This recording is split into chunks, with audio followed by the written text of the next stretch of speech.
अस्सलाम वालेकुम फ्रेंड्स, आप देख रहे हैं हमारा यूट्यूब चैनल अलमका टेक एंड बिजनेस हब। आज के इस वीडियो में हम आपसे शेयर करते हैं रोज़ाना की बुनियाद पे कारोबारी मार्केट से में मौसूल होती हुई अहम तरीन खबरें, दुनिया की रोज़ बरोज़ बनती और बिगड़ती हुई इकॉनमी, उस पे हमारा तजिया।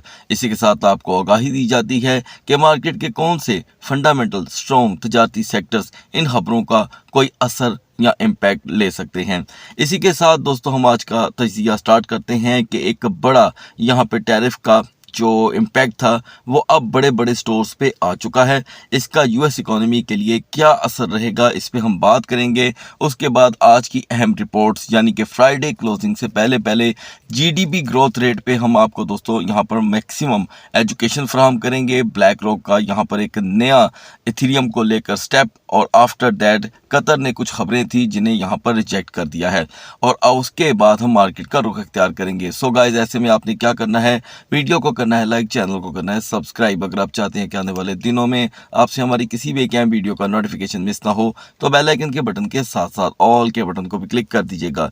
तो दोस्तों सबसे पहले मैं आपको यहाँ पर बताता चलूँ कि जब फ्राइडे क्लोजिंग आती है दुनिया भर के तजारती सेक्टर्स में, तो उस दिन की अहमियत उस आखिरी डाटा के साथ जुड़ जाती है जिसने आकर के यहाँ पर रिलीज होना होता है। तो दोस्तों आज जीडीपी ग्रोथ रेट की मैं फोरकास्ट भी आपके साथ शेयर करूंगा। उसकी क्या टाइमिंग रहेगी, किस वक्त वो रिपोर्ट आएगी, उसे फ़ौरन हासिल करने के लिए आप हमारा व्हाट्सएप चैनल ज्वाइन कर सकते हैं।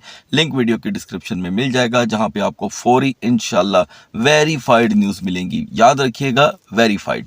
तो दोस्तों पहले मैं आगाज़ करता हूं कि ये खबर आखिर क्या है जो मैंने ओपन कर रखी है। Customer shoes Costco for tariff refunds.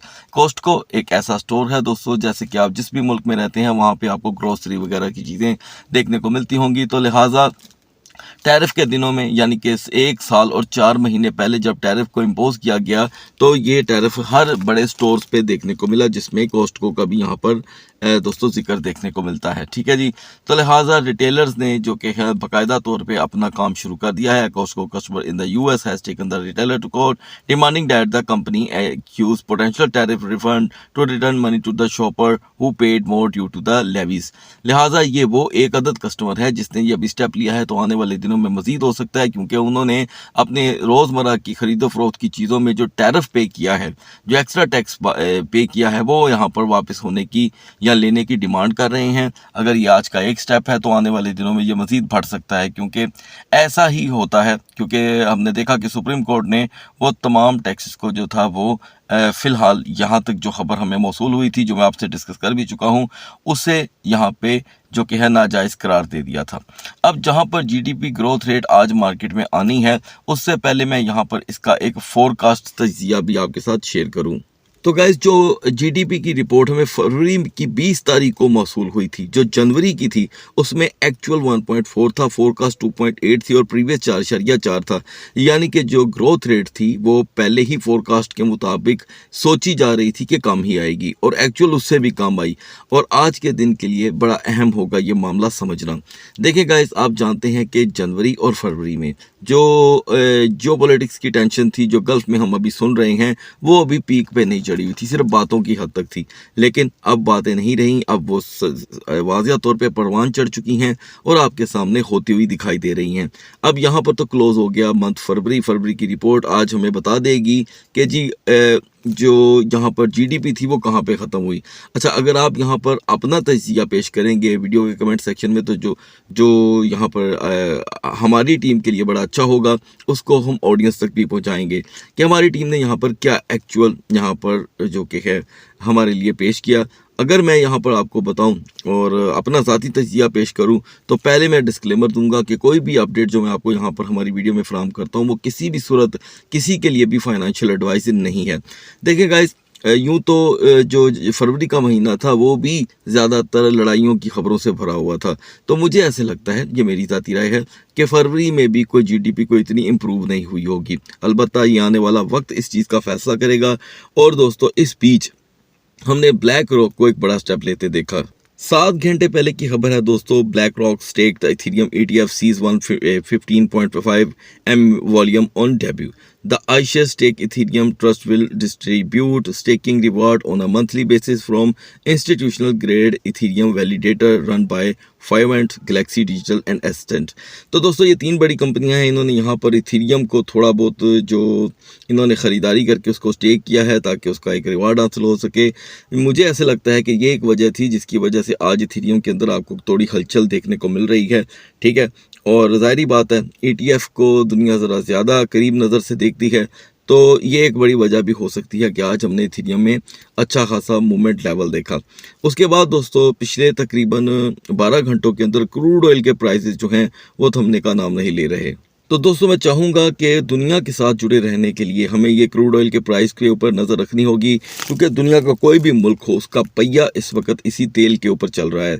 लिहाजा ब्रेंट ऑयल जो मिडनाइट में हमने 103 तक देखा, 100.80 पे देखा था, यानी कि 101 तक था, वो आज सुबह 103 तक दोस्तों पहुंच चुका है। और वो जो WTI था वो मिडनाइट में हमने 96 पे देखा और इस वक्त वो भी 98 तक बढ़ा है। इसकी वजह से दोस्तों बेएतबारी और जो अनसर्टेनिटी है वो मुसलसल अपनी पीक पकड़ती हुई दिखाई दे रही है। दूसरी तरफ दोस्तों कतर ने यहाँ पे कुछ ऐसी खबरें थी कि उन्होंने दुनिया भर के कुछ कंट्रीज की गैस को पॉज कर दिया है।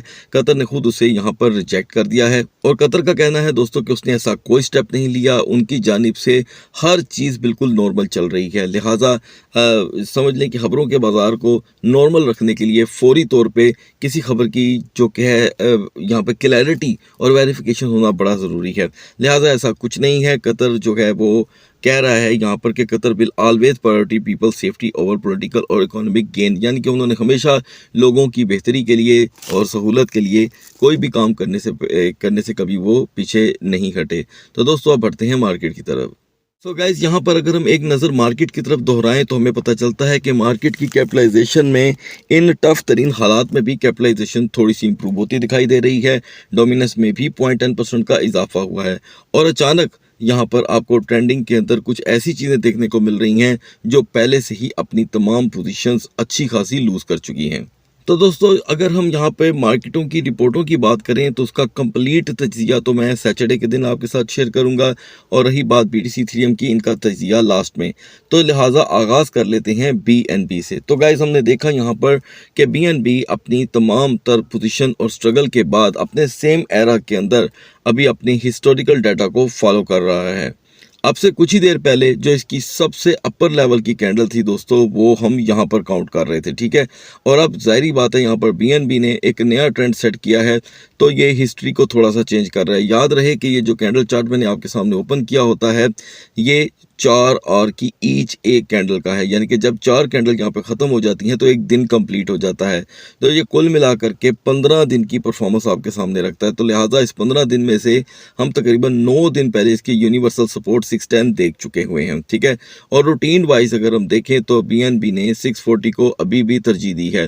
तो 640 to 660 के दरमियान इसकी टोटल रोटेशन रही सपोर्ट एंड रेजिस्टेंस में। अभी भी अगर हम इसके हिस्टोरिकल डाटा को फॉलो करें तो ये अब तक का 664 का हाई देने के बाद अपना अपर मोमेंटम तोड़ नहीं रहा। अगर ये अपना अपर मोमेंटम कंटिन्यू रखता है दोस्तों तो बिल्कुल इसके अपर लेवल पे एक लेवल हमारा इंतज़ार कर रहा है, वो है 670 का।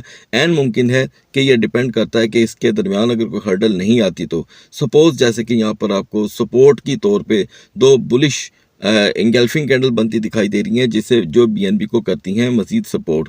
लेकिन रिवर्सल के तौर पे अब जैसे लेवल्स चेंज हो रहे हैं 650 पे दुनिया की नज़र मरकूज़ रहेगी।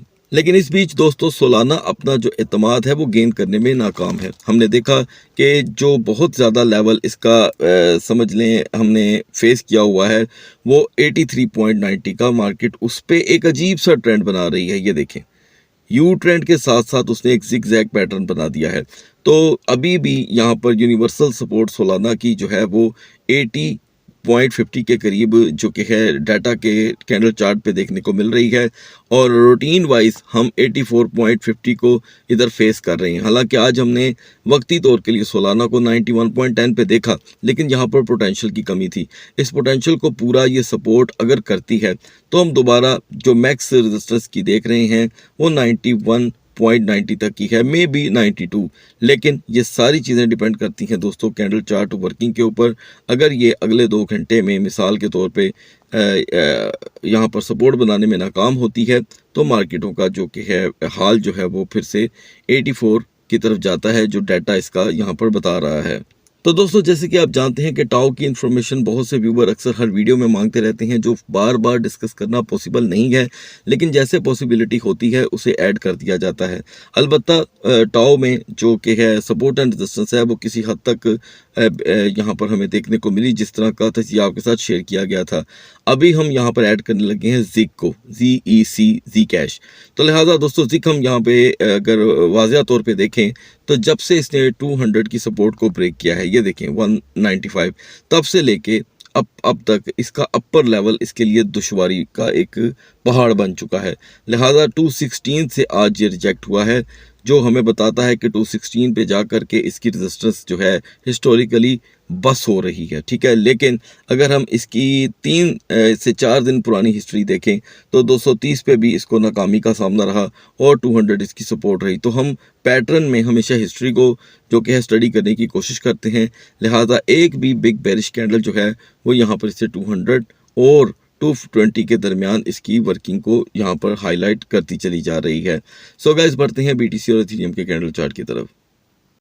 तो गाइज अगर हम यहाँ पर बीटीसी की बात करें तो बीटीसी की परफॉर्मेंस बड़ी ही फ़नी है, यानी कि सेम पैटर्न यहाँ पर देखने को मिल रहा है। जैसे कि मैक्स रेजिस्टेंस जो अभी तक इसका कैंडल चार्ट जो हमें बता रहा है वो 72,000 ही है और जो रिवर्सल लेवल्स हैं वो 68 तक। लेकिन चलें यहाँ पर हमने जो 69,700 का लो देखा है, मार्केट उसको बाउंसिंग एरिया बना रही है। ये देखें जितनी भी आपको यहाँ पे लॉन्ग स्क्वीज़ या शॉर्ट स्क्वीज़ की कैंडल देखने को मिल रही हैं वो अपने आप को 69,000 से बाउंस कर रही हैं।